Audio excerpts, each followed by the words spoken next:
कटुआ गांव में राजेश अपने चाचा चाची के साथ रहता था। राजेश चाचा चाची के खेतों में काम किया करता था, पर न जाने क्यों हर साल खेतों की फसल खराब हो जाया करती थी। चाचा चाची राजेश से बहुत ही प्यार करते थे और उन्होंने बड़े ही धूमधाम से राजेश की शादी नेहा नाम की लड़की से कराई थी।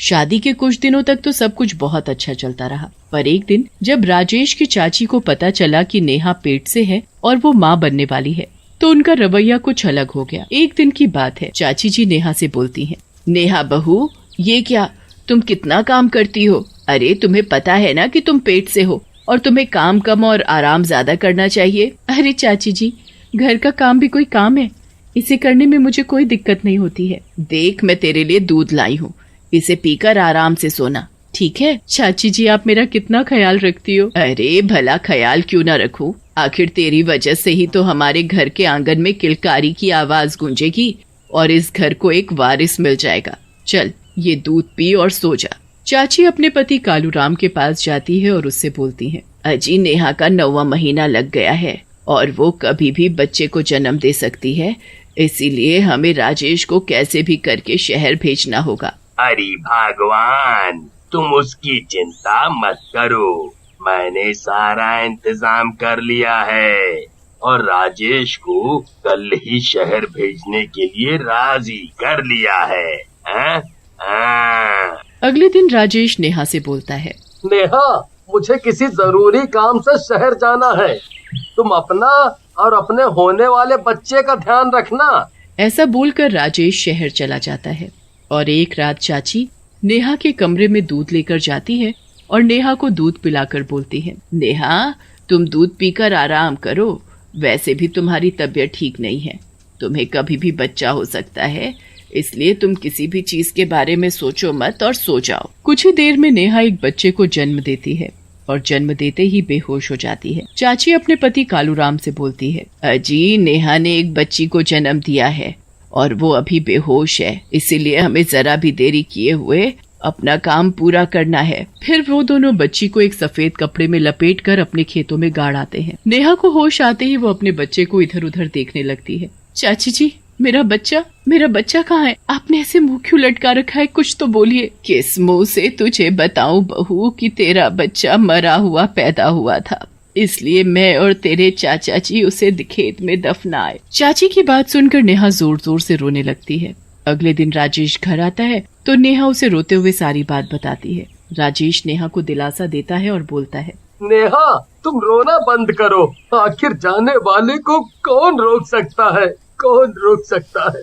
इस बात को कुछ दिन बीत जाते हैं और नेहा एक बार फिर से पेट से होती है और एक बच्ची को जन्म देती है। चाचा चाची नेहा की बेहोशी का फायदा उठाकर पहले की तरह ही उस बच्ची को ले जाकर अपने खेतों में गाड़ आते हैं। चाची जी, मेरी बच्ची, अब मुझे याद है कि मैंने एक बच्ची को जन्म दिया था। बहू, तूने इस बार भी मरी हुई बच्ची को जन्म दिया था। तभी वहाँ राजेश आ जाता है। चाची जी, कहाँ है मेरी बच्ची? ना जाने कैसी किस्मत है तुम दोनों की, जो इस बार भी तुम्हारा बच्चा मरा हुआ पैदा हुआ। ऐसा कैसे हो सकता है जी?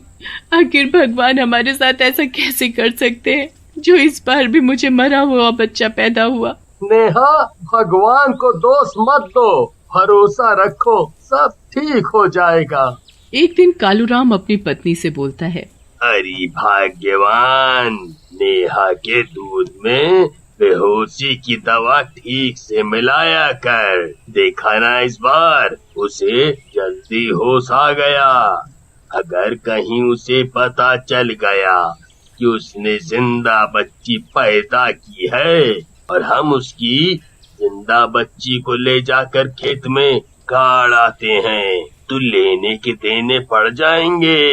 हाँ, समझी? अजी, आप चिंता मत कीजिए, उसे कभी कुछ पता नहीं चलेगा। एक बार फिर नेहा पेट से होती है और वो राजेश से बोलती है, अजी ये हमारा 12वां बच्चा है, इस बार मैं अपने बच्चे को कुछ नहीं होने दूंगी। आखिर हर बार मरा हुआ बच्चा कैसे पैदा हो सकता है? आप मानो या ना मानो, जरूर चाची जी ही कुछ कर रही है। तभी तो बच्चा पैदा होते ही उसे मरा हुआ बताकर खेत में जाकर गाड़ आती है और मुझे ये आपको भनक तक नहीं लगने देती कि हमें बेटा हुआ है या बेटी। ये क्या बोल रही हो नेहा? आखिर चाचा चाची ऐसा क्यों करने लगे? वो तो तुम्हारा कितना ख्याल रखते हैं। नेहा रोते हुए बोलती है, हाँ, ख्याल रखते हैं ताकि मैं उन्हें एक वारिस दे सकूं, इस घर का चिराग दे सकूं। मगर मेरी बेटी होती है इसलिए वो उसे मार डालते हैं और खेतों में दफना देते हैं। मगर अब बहुत हो गया, इस बार मैं अपने 12वें बच्चे को कुछ नहीं होने दूंगी।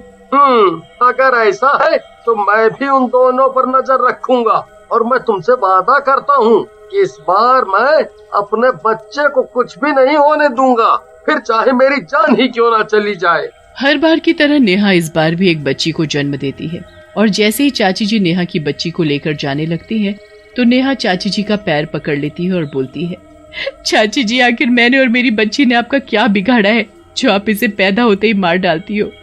मगर इस बार नहीं, इस बार आप मुझसे मेरी बच्ची नहीं छीन सकती। एक औरत होकर आप ऐसा कैसे कर सकती हो? हर बार मेरी बच्ची को क्यों मार डालती हो, क्यों?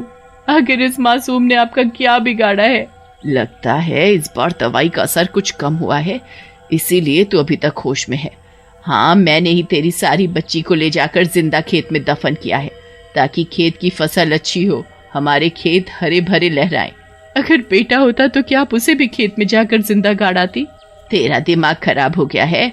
अरे ये सब मैं तेरे और राजेश के लिए ही तो कर रही हूँ। अरे तेरा पति दिन रात खेतों में मेहनत करता है पर फिर भी अच्छी फसल नहीं होती।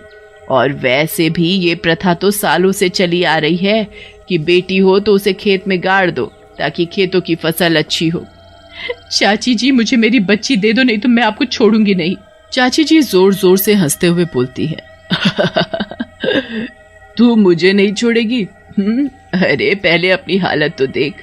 अरे खुद की हालत तो मरने वाली हो रही है और वैसे भी हमें तेरी कोई जरूरत नहीं है। हर बार बस बेटी ही पैदा की है तूने। अब मैं तुझे मारकर अपने राजेश की दूसरी शादी कराऊंगी। ऐसा बोलकर चाची नेहा को धक्का देकर वहां से चली जाती है और कमजोरी की वजह से नेहा की हालत बहुत खराब होने लगती है। तभी राजेश वहां आता है तो नेहा राजेश को सारी बात बताते हुए बोलती है, अजी आप मेरी बच्ची को बचा लो, नहीं तो चाची जी उसे भी खेत में जिंदा गाड़ देंगी। ऐसे बोलते हुए नेहा दम तोड़ देती है। ये देखकर राजेश को बहुत रोना आता है और वो गुस्से में चाकू लेकर खेत की तरफ भागता है कि तभी चाचा जी राजेश को पकड़ लेते हैं।